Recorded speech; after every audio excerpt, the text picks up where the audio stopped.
Hello everyone, welcome to tonight's webinar, Are Sheep and Goats for You? My name is Kelley Yates. I'm the Executive Director for the Kentucky Sheep and Goat Development Office. I have been in this position since 2012, and I grew up on a cattle and sheep farm and got myself some goats in about 2014. So I'm looking forward to speaking with you guys tonight and trying to answer your questions about getting into the sheep and goat industry. When I meet beginning and new small ruminant producers, they generally fall into one or two camps. First, we have the dreamers, those of you who are looking into the subject and trying to decide if in fact this is a good investment for you. Or we've got folks who jumped in and got a few head and realized that they may have needed a little bit more info or have become frustrated because it wasn't exactly what they thought it was going to be. So if you find yourself in one of these two camps, then you're in the right place. All right, to help me with the webinar, type in the comments 1 or 2 and let me know which camp that you feel you're in tonight. So 1 is going to be a dreamer and 2 is your frustrated beginner. If you're someone who has already been in the sheep and goats for 2 or 3 years and you aren't interested in determining your areas of frustration and don't want to take a step to analyze your current situation, then this webinar is probably not for you tonight. To start this evening, let's go over some of the reasons why people want to get into small ruminants. So the first one has to do with like land and forage use. And sheep and goats are excellent for land types that would really only be good for grazing. So if you're in an area around you and you just moved in and you see a whole lot of corn and soybeans, that's really good crop ground. Okay, so you may not see as many sheep and goats in that area as you would if you're somewhere that's got some hills and some pasture, some wooded areas, some grown-up areas. Those are perfect places for sheep and goats to do. Now, I will mention that many times people think about small ruminants because they have small acreages. And while this is true, small ruminants do take up less ground per head, but you still need several acres to have a number of head to turn a profit, unless you do something like a niche marketing, which we're going to talk about here in just a few minutes. The other benefit as far as land and forage use is your small ruminants generally eat plants that other animals won't. This makes them great for co-grazing situations where someone runs in with cattle to get more even pastures, or someone who has grown-up areas that they want to manage. Using goats to clear fence rows and other grown-up areas is becoming more and more popular, but I will warn you that goats are good at managing these areas. It takes years to eradicate a species of plants, so goats can be rotated through these areas to help keep forage at bay during the growing season, but it's going to take you a long time to use them to officially clear out a space. Another benefit of small ruminants is the low startup cost in comparison to other livestock operations. So most small ruminant operations are started with a minimal overhead capital expense. Someone can easily renovate a tobacco barn or set up a hoop barn to house and work your small ruminants. They are again small, so someone could start an operation with low investment on handling facilities to start. However, I will mention that if you plan to stay in small ruminants for an extended period of time, which we hope you do, you will want to invest in good working facilities so that you can be more efficient and have less injuries to you and your animals. As far as fence, you will need a good boundary fencing. No shortcuts here. You think your neighbors like you until your sheep or goats eat their garden or jump on their car. But interior fencing can be electric wire forever or until you determine the best place to put that permanent interior fencing. Overall, you can get several head of sheep or goats for the same cost of like one cow and a bull. Essentially, they are less expensive than other livestock options. With that said, remember that you get what you pay for. So always buy from reputable breeders that have good records on their animals. Never buy breeding stock from the stockyards unless it's some kind of special breeding sale and the breeders are able to bring their animals in and you can meet them there at that sale. One of the best things about small ruminants is the different marketing options that there are available. There is such a high demand for sheep and goats in the U.S. that you will always be able to sell your animals. The thing you have to decide is the intensity level of work that you want to put in order to market those animals. So let me kind of break that down for you. The easiest way to market your animals, and this is generally the way that I recommend everyone to start out, is through a graded sale. The graded sales are offered 6 times throughout each month in a variety of locations. The great part about these sales is the buyers are already going to be there without you having to drum them up. The Kentucky Department of Ag employs a small ruminant grader who consistently grades animals in each sale, and that is how we get our market reports. With the greatest sales are order buyers, which does take a little bit more work on your part because you're going to need a larger number of animals to sell at one time, and then you'll have to coordinate with that order buyer to come look at your animals and then to get them hauled for them. But the avenue of using an order buyer is generally something that might be better for somebody who's been in production for a little while and kind of has those connections. Another marketing avenue is direct to consumer, and this could be selling meat to a consumer in pieces and parts or half or whole carcasses. It could also be selling wool directly to a hand spinner or a fiber artist. If you're interested in getting into the wool niche side of things, I highly recommend going to the Kentucky Sheep and Fiber Festival. That is a great way to network and to meet all kinds of people in that industry. You may also want to sell milk-based soaps and lotions, which is becoming a booming market here. The one area that most people are unable to participate in is raw milk, because it's illegal to sell raw milk in the state of Kentucky unless you're a grade A or grade B dairy, which is incredibly expensive to start. So most of the dairy folks, unless they're selling breeding stock, are going to be in that soap and lotion kind of area. And then many producers sell replacement stock. So replacement stock are breeding animals that producers purchase to replace the animals that are no longer productive in their herds or flocks. If you have a good background stock and good production records, then you can sell replacement stock to folks. But keep in mind, just because something can be bred doesn't mean that it should.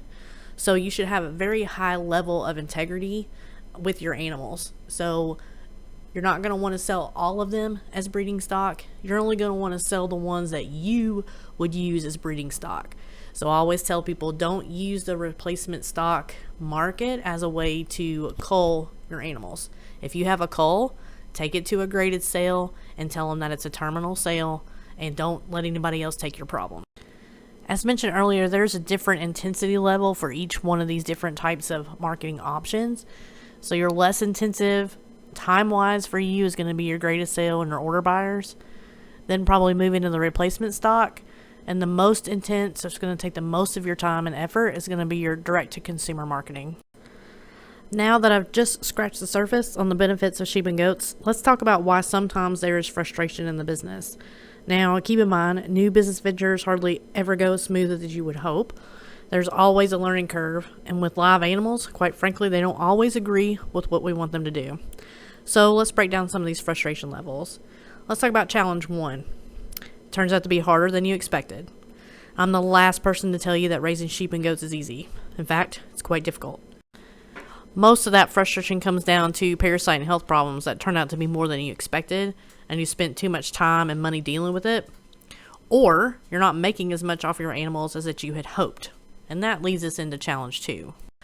Most often I find people get into sheep and goats with unclear goals, or ones that were never really sound to begin with.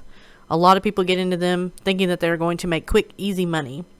Buy some sheep and goats, throw them out on the hills, and they're going to make money with fresh air, sunshine, and grass. Well, that's true, but only a small portion of the truth. Like anything else we're doing, sheep and goats require time, maintenance, and effort. The more you give, the better your rate of return. But little effort will most certainly result in little return.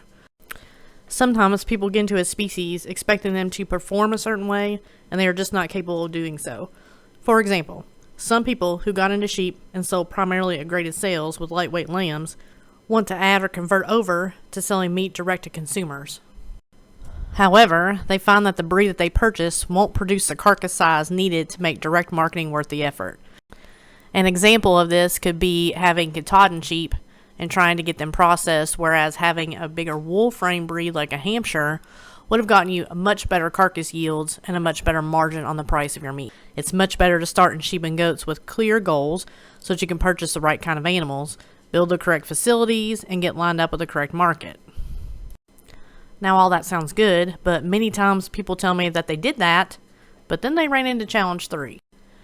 Challenge 3 is that there was just simply too much information from all over the place that contradicted itself, and they found they listened to the wrong person. If you Google sheep or goat production, you will get thousands of hits from farm blogs, YouTube videos, and publications. Lots of it is based on opinion, and more often than not, doesn't even apply to the Southeast U.S. production. So no wonder people easily get caught up on the wrong path. Who do you know who to listen to? So, how can you get into sheep and goats and avoid some of the pitfalls to the frustration, and how can you get yourself out? Let's start with addressing your expectations. First, you need to agree right now that you're going to put in the time. You got to have time to evaluate your current resources, and you need to be honest about those resources. It's super easy to look at these cute blogs and all these pictures and talk to these people and have an idea in mind of what you want your farm to look like. But unless you've actually sat down and looked at what the resources are you have available, you're going to set yourself up for reasonable expectation. Speaking of time, let's look at that first. Let's talk about the amount of time that you're going to be willing to put towards your livestock. These animals need to be checked on at least once a day during the maintenance period and multiple times during late gestation, lambing and kidding, and through weaning. This means daily for as low as an hour to as high as several, depending on the stage of production and your facilities and the time that you're lambing and kidding. I'm going to provide you 2 links with 2 publications at the end of this presentation, and each have an estimate on the amount of time required. However, I'm going to be honest and say that the amount of time is not truly reflective of what actually happens. If animals never got sick or out of the fences and the weather was always perfect, then saying a goat operation requires 5 hours per year per doe, that might be accurate. But there's always something that isn't perfect. So plan on spending time with your animals each day. The amount per day will depend on how many animals that you have. The more animals, the more time. Next thing is to evaluate your laying capacity. Because we live in a humid and wet environment, parasite problems generally catch us off guard and is the reason for most deaths in small ruminants. Therefore, you cannot crowd many animals into an area, regardless of how large that area is. We recommend for land that is mostly open with clear pasture to not put more than 5 or 6 head per acre, because once they have babies, you have exponentially increased the number of head on that grass, and the babies are the most susceptible to the parasite infestation. So, looking at this picture, if your ground looks like this beautiful pasture with no weeds in it, which I wish mine did, then you could put 5 or 6 head on that particular piece of ground. If your land is not open pasture, but includes some wooded areas, you need to knock that 5 or 6 down to like 3 or 4 per acre. The main thing to remember is that you don't want to graze the forage down to lower than 6 inches. And the ideal rest period for each paddock is about 6 weeks. I know that seems impossible, and in some situations it is, but you want to plan on the optimum. Most of our pastures are going to be composed of fescue, and so the research shows that in order for fescue to be able to rebound and grow back and maintain its root system, it needs about a 6-week rest period between grazing sessions. Next, we're going to evaluate your fencing in your facilities. It's just a fact. Sheep and goats need tight exterior fencing, not only to keep them in, but to keep the predators out. This can be in the form of woven wire or high tensile with electric strands. What do the fences on your land look like? Would they hold an animal in and predators out? As far as interior fencing, you can use electric fence to create multiple paddocks. But this is something that you can plan on after you worry about your boundary lines being secure. Next, do you have a barn, shed, or a hoop barn already on your property? If so, it can be renovated to house your sheep or goats. The biggest consideration with small ruminants is the weather. There are 3 main production seasons in the southeast U.S., fall, winter, and spring. Each of these production seasons requires a different level of shelter for your animals, especially during lambing and kidding. Remember, a wet, cold lamb or kid is a dead lamb or kid, so your facilities need to allow animals a dry and warm place to stay. The shelter needs to provide adequate space for all your animals. So for sheep example, it's 10 to 12 square feet per female, 12 to 18 square feet per pair, 2 square feet per lamb or kid in your creep area, and 6 to 9 square feet per lamb and kid after they're weaned. On these publications that I'm going to give you, there are some space requirements on the sheep one that I think are actually more fit for the goats, because on goats you have to remember they have horns, so you're going to have to give them more space, especially like in a feed bunk or in a kidding jug. And to clarify for those folks on here that don't know what a creep area is, that is a separated portion of your barn or shed that only the babies can get into, and that's where they're going to have their own feed and their own hay. And we creep in order to try to boost their weight gains, so that way we can hit our market faster. because the longer you have an animal on your farm, the higher the risk that something's going to happen to it. So the sooner you can get that animal to a marketable weight or to your marketable end product, the better off you're going to be. The biggest takeaway on shelter is don't skimp. More room is better than not enough. The ability to expand and change as you need is important, and all production seasons require shelter. Don't let someone tell you that they can survive with no shade or no ability to get in out of extreme weather. Okay, now that you've evaluated your resources, now you got to be honest about it. The biggest one of this is your time. Plan on this operation taking more time than you think, and then decide if you really have it to give. If you do, then dealing with fencing and facilities can fall into place because you have now dedicated the time to do a good job. As mentioned earlier, that a lot of times the frustration is felt because the animals purchased are not doing what was pictured in the owner's mind. This can happen for several reasons, but generally it's because people expect more performance from the animals than they can actually give. First, you have to start with your market in mind. What do you want to produce? Think back to the numerous market options that I mentioned earlier. Do you want to sell lightweight lambs to the stockyards? Then the small frames of hair sheep are suitable to meet this goal. Do you want to sell kids to the stockyards? Then a breed cross with a boar as the sire will also meet this goal. Do you want to sell meat direct to consumers? Then the larger frame wool breeds will make your price points much more desirable for your customers. Do you want to sell fiber to fiber artists? Then looking at the fleece qualities of fiber wool breeds needs to be where you start. Do you want to sell lotions and soaps to consumers? Then you are looking for a dairy breed that will produce the amount of milk that you need to meet your customer base, but not have too much of an excess. I tell people the last way that you want to select the species and the breed for your farm is because they are cute. Let me tell you, when it's extremely hot or cold, or an animal is sick, cute isn't going to keep you in the business for very long. Secondly, don't jump in with 100 animals to start. In fact, don't jump in with more than 25 or so at a time. You need to get real comfortable with raising these animals before you jump so far ahead of yourself. I tell people you get about a 3-year honeymoon, and then on year 4, that's when you start to run into problems. You have now had animals on that ground long enough to become overstocked, and or long enough that you still haven't quite finished getting all the fences and the facilities up to par, so your animals are overcrowded with parasite infestations and other health problems. Once you feel comfortable managing your animals on a consistent basis, then you can expand. At this point in tonight's webinar, you're probably already saying 2 things. 1, wow, there was way more to this than I thought. Or 2, she hasn't told me how to fix any of the specific problems that are frustrating me. Well, you're correct on both counts. First, you already know that there are a million YouTube videos, blogs, publications, websites, etc. out there with the best and greatest information.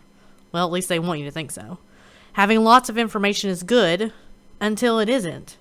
You will find that many of the opinions on proper sheep or goat production varies wildly, and also no one agrees. It's just a bunch of noise. So how do you identify who to listen to? For those of you in the frustration camp, the best place to start is to throw all the information you have accumulated out from all these different places, throw it in the fire, and let's get back to basics.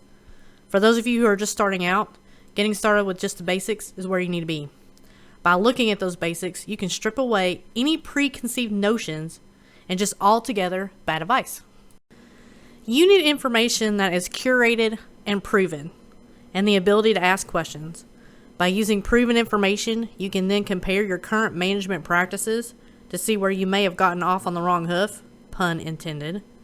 This can be a painful process, as you'll have to be honest, and you're going to have to admit that there are things that you need to change. But change can be good, even if that change requires you to cull animals, change your facilities, or regroup for a different marketing goal. For those of you that are just starting out, you can take these proven management practices and then tweak them to best fit your needs. Caveat, notice I said tweak. If you change them all together, then you've probably moved away from the proven part of the practice. By now, you should be asking, where is this curated, proven information? Well, that's what our office is trying to do. We're trying to take research-based information that has been proven and practiced by producers for a long time, and then give that to you so that you have the right information that you need. As much as I really want to try to answer all of your questions tonight. We're going to open that up here at the end for some, but I'm not going to be able to answer everything because one question will lead to 10 other questions. Okay, so tonight I'm just going to try to give you some starting ground so that you can work through the workbook that you downloaded and give you the opportunity to try to curate some more questions that we can work on later. With that said, I'm going to drop 2 links into the chat box. This is for that Beginning a Sheep Enterprise and So You Want to Raise Goats publications that I have mentioned earlier. You can use both of these to, again, finish filling out that workbook and develop some more questions. And then some of you are going to want more help than what these publications and I are going to be able to give you tonight. So I'm going to introduce you to the SRPS Small Ruminant Profit School program that we have. This is really the best way that I can give you that curated, proven management practices that we've been talking about. They're trying to help you eliminate that frustration, and for those of you that are getting started, give you the right information right off the bat. SRPS in a nutshell is an online self-paced course. It's going to cover all the basic information that you need, from choosing the right species down to choosing the right breed within that species. We're going to talk about how to market. We're going to talk about how to feed them, reproduce them, take care of them when they're first born. We're going to talk about health issues, hoof problems. The other great thing about this class is that there's tons of additional downloadable resources. So you're going to be able to get lots of articles and other publications along with it. You're going to get a financial and a production record keeping system. And it's also going to walk you through creating a business plan that has a marketing plan inside of it. And we also have coaching calls. We just started that this year. So these coaching calls are one-on-one help that you can schedule, and you're generally going to meet with me, and you're going to be able to ask questions from the material in the course, or you're going to pull up your business plan and we're going to look at it and work through some of the questions that you have, look at the resources that you have on your farm, and let's try to make sure that we get this business plan in place, because you can use this business plan to apply for grants or take it to your bank if you're going to have to get a loan. So we want to make sure that we provide you with the best information to help you get that done. The SRPS course also includes our Small Ruminant Quality Assurance program. SRQA is required for you to get county ag improvement funds through your local ag agent. So you've got to complete this certification in order to get that application for that. So we just go ahead and include that into the class.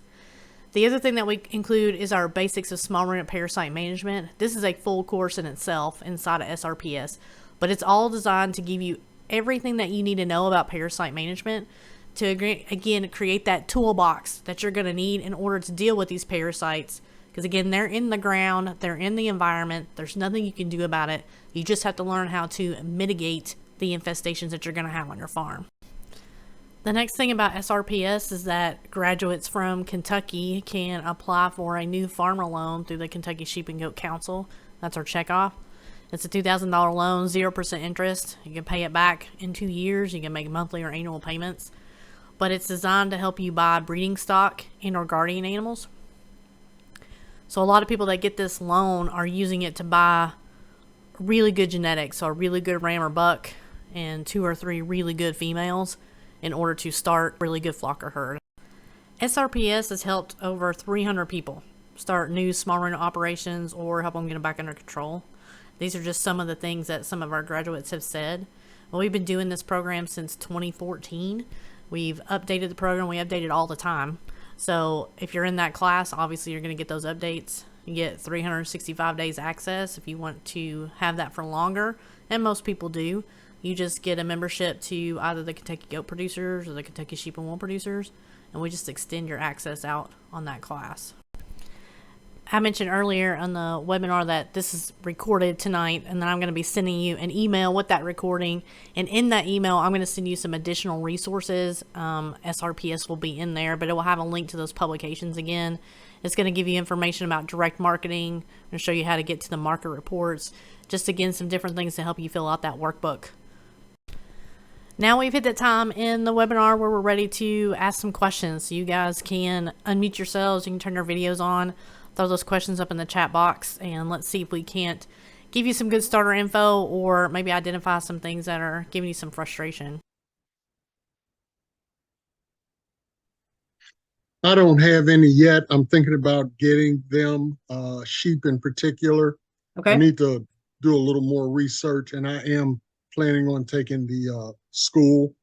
Oh, perfect. Okay, cool. Yeah, I applied for the farmer's education grant, and she was going to give me an answer before the end of this month. So once I get an answer, if they give me the grant, I'll take it. If not, I'll just pay to take it.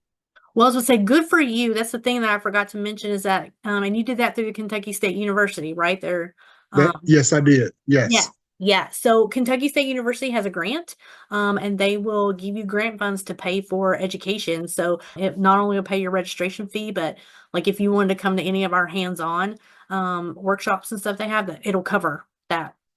So yeah, so you're thinking about sheep, any particular breed that like just jumped off your head to start with? No, after what you just said, I'm so confused right I now. don't. Yeah, I'm sorry. I'm sorry. Like that's the problem. Like I'll answer a question and then you'll have like five or ten more, right? That'll lead into another thing. So don't want to make life more complicated, but it's definitely better to, like you said, do that research and kind of have a better idea Right. before you just jump into it. Absolutely. And that's Yeah. the part, that's what I'm in, is I'm in the research mode. Yeah, cool. I will, okay, so again, on these publications, the goat one is really old. So I'm talking to UK about trying to get that updated. So everything in it is correct, except I would not look at anything that has prices on it. Like they put like a budget on there, and that stuff changes all the time, so you can't really go off of that. Um, the other thing it has on there, well, was like pricing like for facilities and fencing, which was great, right, at the time that they wrote the thing, but that's obviously completely changed. If you take the SRPS class, we go through all of that. So we're going to talk about specifically how to set up facilities. Like we even analyze a particular layout of a facility and then talk about how to make improvements to it. So that way, if you already have a barn or something like that set up, you can be thinking about how to change it or rearrange it or add things to it to make that better. And we talk about the fencing um, on there. And we don't have like a full-fledged fencing school, but I do highly recommend. UK does fencing schools and they are phenomenal. So just be looking, they're usually in April. So you can be looking on our website. We'll have emails coming out about that, but you can look at the UK Forages website and go through that fencing school. Awesome. All day. And you fence. They give you the supplies and you got to set that fence up. Okay. And they'll tell you whether they think animals are going to stay in it or not. I look forward to all of you contacting me and getting into the industry, and it's going to be great. You're going to like it. You're going to love them. Again, thanks for joining us, and you will have a good rest of your week. Thanks, Kelley. Thanks. You're so welcome. Good night. Good night.